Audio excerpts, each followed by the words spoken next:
Kayong mga musicians, kaway-kaway. Lahat ng mga musicians dito, kaway-kaway, marunong tumugtog. Mga musicians, ngayon yung patunayan na worshiper kayo na wala kayong hawak na instrument.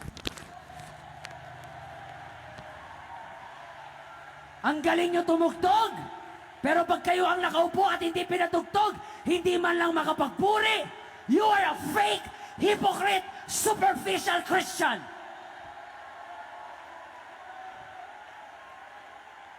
Mga singers, ngayon, na wala kayong hawak na mic, ngayon, na wala kayo sa entablado, ngayon yung patunayan na worshiper kayo.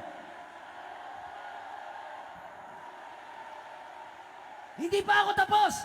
Kayong mga preacher, ngayon na hindi ikaw ang nagpipreach, kaya mo pa rin ba mag-worship kahit hindi ikaw ang nagpipreach?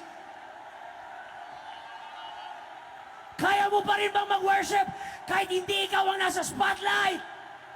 Ngayon yung patunayan na kayo ay worshiper.